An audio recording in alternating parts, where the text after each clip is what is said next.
जहाँ तक जामिया मस्जिद का ताल्लुक़ है, जहाँ पे जुमा की नमाज़ पढ़ने की इजाज़त नहीं दी जा रही है, कोविड का तो बहाना है, लेकिन मुझे लगता है कि इसके पीछे कोई साजिश ज़रूर है। और जिस साजिश के तहत पिछले कई महीनों से, अब बल्कि मुझे लगता है 6-7 महीने से ऊपर हो गया कि जामिया मस्जिद में नमाज़ पढ़ने की इजाज़त नहीं दी जा रही है। ये इसमें तो कोई तुक नहीं बनता है कि अगर बाकी जितनी भी मस्जिदें हैं उनमें नमाज़ पढ़ी जा रही है तो वही जामिया मस्जिद को ही क्यों टारगेट किया जा रहा है। को मैं एक बात बताऊंगा कि जो बदकिस्मती से जो वाक़ा हुआ 5 अगस्त 2019 को, हमारे हुकूक छीने गए, गैर आइनी तौर, गैर कानूनी तौर, गैर जमहूरी तौर दफ़ा 370 और 35 से हटाया गया। और उस वक्त पार्लियामेंट में प्राइम मिनिस्टर साहब और होम मिनिस्टर साहब की तरफ से एक बयान दिया गया कि ये हमने इसलिए किया कि रियासती जम्मू व कश्मीर में हालात ठीक हो जाएंगे। उन्होंने दफ़ा 370 ही नहीं हटाया, बल्कि उन्होंने इस रियासत को, जो बहुत पुरानी रियासत थी, प्रिंसली स्टेट थी, इसको 2 हिस्सों में तकसीम किया। जम्मू कश्मीर के लिए अलग यूटी बनाई और लद्दाख के लिए अलग यूटी बनाई। तो उसमें रीज़न ये दिया गया कि हम यहाँ हालात ठीक करना चाहते हैं और इससे यहाँ हालात ठीक हो जाएंगे।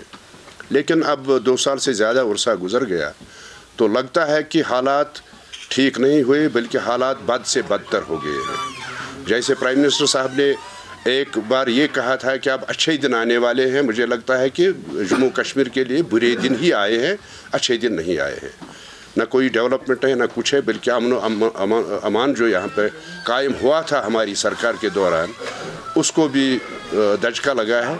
और यहाँ पे आज सिर्फ किलिंग्स हो रही हैं रोज़, किसी न किसी को, चाहे पुलिस का हो, चाहे सिविलियन हो, चाहे पंडित हो, चाहे सिख हो, उसको मारा जाता है। तो मुझे लगता है कि यहाँ हालात दिन ब दिन ख़राब होते जा रहे हैं, बल्कि बद से बदतर होते जा रहे हैं। कि मैं आपको एक बात बताऊं कि जो पॉलिसी बीजेपी सरकार की यहाँ पे है, वो एलिनेशन की पॉलिसी है। हाँ, इसमें कोई शक नहीं कि प्राइम मिनिस्टर ने ऑल पार्टीज़ मीटिंग में ये बात कही थी कि यहाँ हम दिल की दूरियों को दूर करेंगे, दिल्ली की दूरियों को दूर करेंगे, लेकिन उस पर कोई अमल नहीं हुआ। बल्कि ऐसा हुआ कि यहाँ पे जितने भी हमारे नौजवान हैं उनको जेलों में बंद किया गया, उनके ऊपर PSA लगाया गया, UAPA लगाया गया।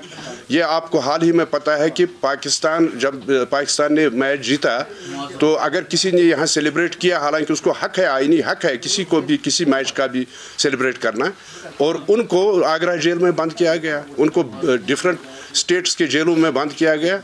तो ये इससे लगता है कि जो ये यहाँ की दूरियां जो हैं वो बढ़ गई हैं, कम नहीं हुई है। और मुझे लगता है कि जो इतनी रिस्ट्रिक्शंस यहाँ पे हैं, जगह जगह आज नबे की हालात हो रहे हैं, जगह जगह तलाशियाँ हो रही हैं, जगह जगह क्रैकडाउन हो रहे हैं, जगह जगह लोगों को बंद किया जा रहा है, एक जेल में तब्दील किया गया है जो इस कश्मीर को। और मुझे लगता है कि इससे एलिनेशन और ज़्यादा बढ़ेगी, इससे दिल की दूरियाँ और दिली की दूरियाँ कम नहीं होंगी। मैं आपको एक बात बताऊंगा कि बजरंग दल और BJP हो, RSS हो, उनसे क्या उम्मीद हम रख सकते हैं। हमारी प्रेसिडेंट साहिबा जो है महबूबा जी, वो हमेशा सच बोलती है और उन्होंने सच का साथ हमेशा दिया है। और उनको लगता है कि अगर कोई यहाँ पे हमारे पोल खोलती है तो वो महबूबा मुफ्ती है।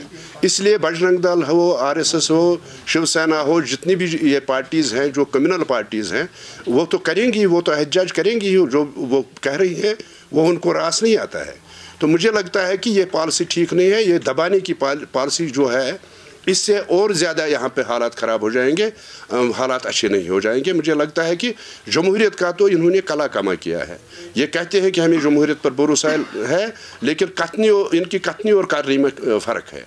ये जमहूरियत पर कुछ भरोसा नहीं रखते हैं, बल्कि दबाव की पॉलिसी, ज़ोर ज़बरदस्ती की पॉलिसी अपना रहे हैं, जिससे जम्मू व कश्मीर के लोग दूर होते जा रहे हैं। बात बताऊँगा, जहाँ तक जामिया मस्जिद का ताल्लुक़ है, जहाँ पे जुमा की नमाज़ पढ़ने की इजाज़त नहीं दी जा रही है, कोविड का तो बहाना है, लेकिन मुझे लगता है कि इसके पीछे कोई साजिश ज़रूर है। और जिस साजिश के तहत पिछले कई महीनों से, अब बल्कि मुझे लगता है 6-7 महीने से ऊपर हो गया कि जामिया मस्जिद में नमाज़ पढ़ने की इजाज़त नहीं दी जा रही है। ये इसमें तो कोई तुक नहीं बनता है कि अगर बाकी जितनी भी मस्जिदें हैं उनमें नमाज़ पढ़ी जा रही है तो वही जामिया मस्जिद को ही क्यों टारगेट किया जा रहा है।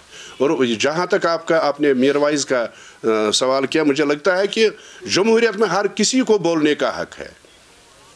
اگر کوئی بولتا ہے تو اس کو کیوں نظر بند کیا جا رہا ہے، چاہے گھر میں نظر بند کیا جا رہا ہے، چاہے جیل میں نظر بند کیا جا رہا ہے. یہ تو زور زبردستی کی پالیسی اپنا رہے ہیں.